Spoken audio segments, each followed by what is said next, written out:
বিসমিল্লাহির রহমানির রহিম। সুপ্রিয় দর্শক, আসসালামু আলাইকুম। রিনেস কিচেনে সবাইকে অনেক অনেক স্বাগত। আমার আজকের রেসিপি চিংড়ি মাছ দিয়ে কচুরলতি ভুনা। এই রেসিপি কম বেশি সবারই জানা আছে।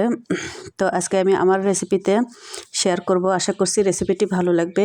আমি এই জন্য এখানে 250 গ্রাম কচুরলতি নিয়েছি, কেটে ধুয়ে পরিষ্কার করে নিয়েছি, উপর থেকে ছাল তুলে নিয়েছি। তো এটাকে আমি এখন ভাপিয়ে নেব। ফুটন্ত গরম পানির মধ্যে লতিগুলো দিয়ে দিচ্ছি।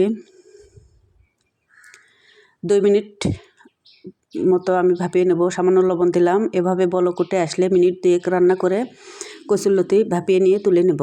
এতে করে মুখ চুলকাবে না আর কি। তো আমি রান্নায় যাচ্ছি। রান্নায় প্রথমে তেল দিলাম আর পেঁয়াজ 5-6টা পেঁয়াজ নিয়েছি। এখানে কাঁঠালের বিচি নিয়েছি 4-5টা, আর কাঁচামরিচ নিয়েছি পরিমাণ মতো। কাঁঠালের বিচি দিয়েও ভালো লাগে, যারা খেতে চান না তারা স্কিপ করতে পারেন। তো আমি পেঁয়াজ একটু সামান্য নেড়ে চেড়ে ব্রাউন কালার হয়ে আসলে মশলা অ্যাড করব। তার আগে সামান্য পানি দিয়ে নিচ্ছি। আদা বাটা দিয়ে দিলাম, গরম মশলা গুঁড়া দিয়ে দিলাম, আর কাঁঠালের বিচিগুলো দিচ্ছি, আর কুচানো রসুন কুচি দিচ্ছি। এটা আমি একটা রসুন নিয়েছি, দেশি রসুন। স্বাদ মতো লবণ দিলাম, আর হাফ চামচ হলুদ দিলাম, আর এখানে এটা দিলাম আমি মাছের মশলাগুলো দিয়ে পেঁয়াজের সাথে ভালো করে কষিয়ে নেব। আর এই পর্যায়ে দিচ্ছি ধনিয়া জিরের গুঁড়া 1/4 চামচ। সবগুলো মশলা আমি ভেজে নেব এভাবে একটু। আর এই পর্যায়ে অ্যাড করছি চিংড়ি মাছ আমি আগে থেকে কেটে পরিষ্কার করে নিয়েছি।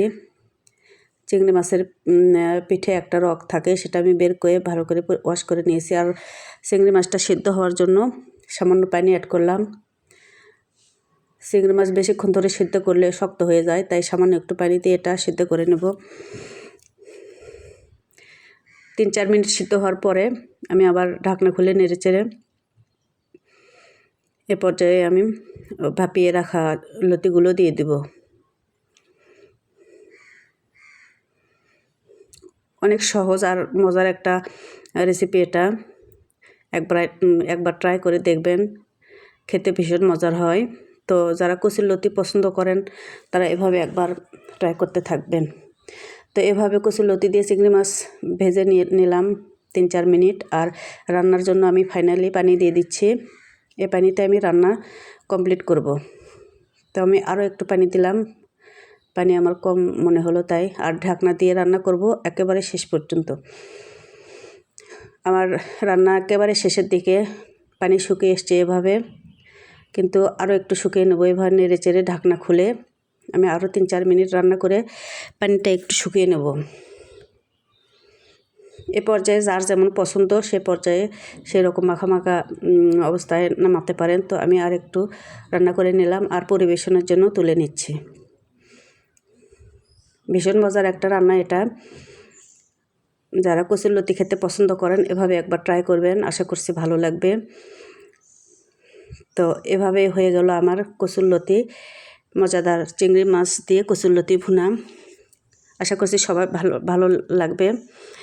আর ফ্রেন্ডস অ্যান্ড ফ্যামিলির সাথে শেয়ার করতে ভুলবেন না। প্লিজ আমার চ্যানেলটি সাবস্ক্রাইব করবেন আর আমার পাশে থাকবেন। সবাই ভালো থাকুন। আসসালামু আলাইকুম।